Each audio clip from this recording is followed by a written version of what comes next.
So these first couple minutes can be spent with you guys having an opening statement. So Julie, why don't you start us off?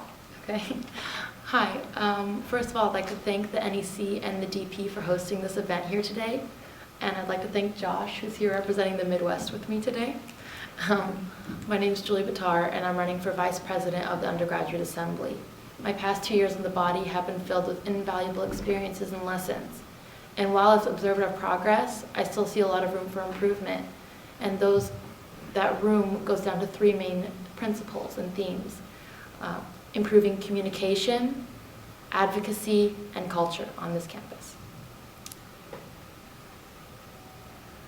All right. Hi, my name is Josh, and I'm running for Vice President as well. Also, like Julie said, repping the Midwest, happily. So Joyce and I are actually running together because I think the two of us have a lot of the both administrative experience, project experience, and steering group experience, which is very important for my role, obviously, in order to fulfill the big 5 initiatives that we see. These initiatives were brought to us by students. That's what the UA is supposed to be. We're supposed to actually reach out and ask questions and hear from everyone and collect ideas. So I'm looking at mental wellness, financial aid, international integration, student expression, and sexual violence awareness and prevention. And my unique skills do qualify me, I think, for this vice presidency. And that's what I'm running for as a senior, because I really want to work with steering groups. These are the groups that make Penn's campus what it is. They're the ones that host these events that we love. They're the ones, that's how I found my home in interfaith. So that's why I'm running for vice president. So the first set of questions will be related specifically to the roles of the vice president. So to start, this question is going to begin with Josh. The vice president has a very specific portfolio of concerns that can be limiting. Often, vice presidents are forced to forego much project work. Why are you choosing to run for vice president instead of president? Sure. I am a senior. I could be running for president, but why would I? We have a great candidate in Joyce, I think, the most qualified. She's the best option, and so why would I run for something like that? I want to run for something that I'm really passionate about, something that I really love, and that is steering, actually. Getting together groups of different student leaders, I think we can actually, really have our fingers on the heartbeat and the pulse of campus. Actually bringing them in and changing steering a little bit so that steering spotlight comes back, so that steering groups come into the UA and actually bring project ideas.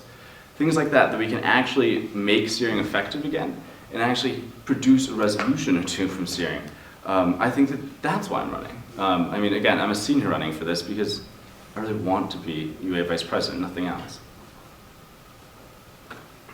Okay, so I'll just piggy off of that.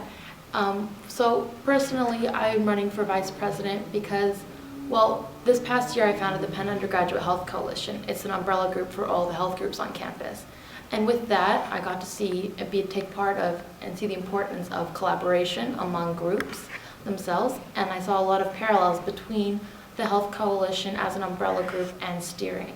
They have the same kind of role. As vice president, you're in charge of a big array of groups, and just as you have that same role as chair of the Penn Undergraduate Health Coalition.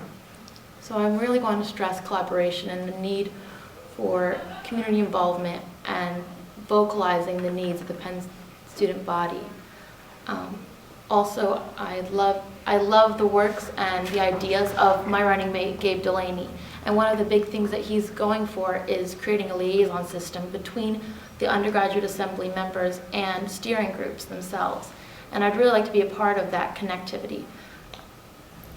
That's why I'm running for vice president. Sure. So the actual liaison system is something that the UA had tried in the past, several vice presidents ago, and it didn't really, you couldn't sustain it. What's most efficient actually was assigning it to committees, breaking up committee directors, because they have to go to steering anyway. And that's something that Abe Sutton did really well. This year we didn't have a lot of that, so I don't know why that didn't happen already. So yeah, that's my thoughts. Well, the thing is, I feel like it goes, how you stress and how you go about enacting this liaison process. If you give every student the responsibility to go and take part of these committees, take part and actually feel like they have some skin in the game in each of these student groups, then you're going to get more effectivity out of it. And when you do that, you'll have the groups come back and report to their committees themselves, and then the committees can be like a think tank and come up with solutions to their problems. So I think it could actually work. Great. So the next question is, how have your prior experiences on the UA helped prepare you for this role? Well, I guess I can start. Like I said earlier, this past year on UA was really big and was a big opportunity for growth for me by founding the Penn Undergraduate Health Coalition. Like I said, it has a lot of mirrors and parallels with the role of the vice president on the body. There's a lot of room for collaboration and need to get student input in order to work to improve the group itself as a whole. And so as for my experience on the Penn Undergraduate Health Coalition, I was able to see the needs of the student body and the student groups and synthesize them together to enact a plan of action to improve the overall health environment. Just as a position on the Penn Undergraduate Assembly as vice president, I'd be able to get a feel of the dynamic of the student body through the steering groups and then work with them to enact a plan of action to help the UA environment. Sure. So my experience on the UA, the last year I was the speaker. So I was actually in a lot of these meetings with the cabinet to the high name officials that we do bring in. And something that I think Gabe did a great job on this year was bringing in lots of different really talented administrators and always having conversation with that. But from my experience, I can do that as well. What I'd like to do though, beyond that, is kind of serve as someone who's been on a steering group, who's the leader of a steering group. I'm the co-chair of PRISM, Programs in Religion, Interfaith, and Spirituality Matters, with the umbrella for the religious organizations. And because of that, I do come with a unique understanding of what steering has been able to successfully do for steering groups and what it hasn't. And so I think it's that knowledge that really makes me most suited. I can actually take the administrative skills I know how to do from speaker, but also know what it's like to be a steering member and know what has worked and what hasn't. So that would be my main initiative. Okay, I can answer to that with, I do agree that the understanding what your constituency needs really helps you in deciding what relevant administrators to bring into your steering groups. I've actually had to do that when we were doing our health coalition things. We launched the mental health initiative this past semester actually. And with that, we had to really get a feel of what the issues were in order to bring the pertinent and the necessary administrators in. And that's what I want to continue to do this next year. Yeah, I guess we both kind of agree on that. We both have a good amount of experience in that. So I think Puck's doing a great job, so I'd actually say kudos to Julie. We do a similar role in PRISM with our GPMs bringing in admins, so I think that's something that both of us can really bring to the table.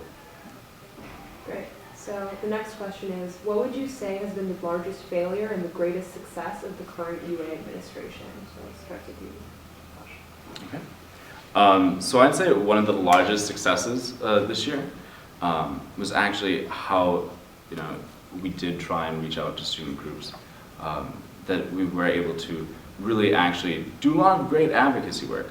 A lot of things go unreported, it seems sometimes.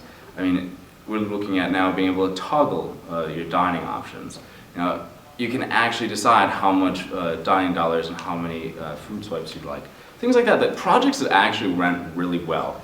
Obviously, I think then that the biggest failure this year was an unfortunate spell of politicization that kind of overshadowed some of the work. And that's the problem.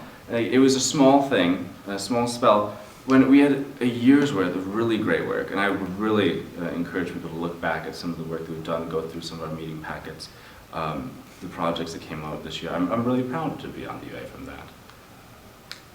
I'd like to agree with you. Definitely some really great things have come out of the UA this past year.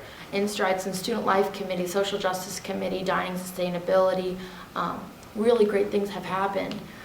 But the biggest problem I think that's happened with us is also a part of our UA culture that there's been a kind of a dispassionate spell where students don't feel the urge and the drive to keep going and to keep motivating. And that comes back to the fact that, well, maybe they just don't have projects to work on. And that's what stems the need for this liaison system and this need to really reach out and to create this dynamic student interface with the Penn students. Sure. We wholeheartedly agree with the problem. I think the difference is where we think the solution is. I don't think that the solution is in this liaison system. I mean, it's been tried and it didn't work. What has been tried and did work really well was bringing student leaders like steering groups into the actual UA meetings, reviving steering spotlights so that they can come in during open forum and talk about their initiatives. And that's how resolutions from steering come about. I think that we can bring that back.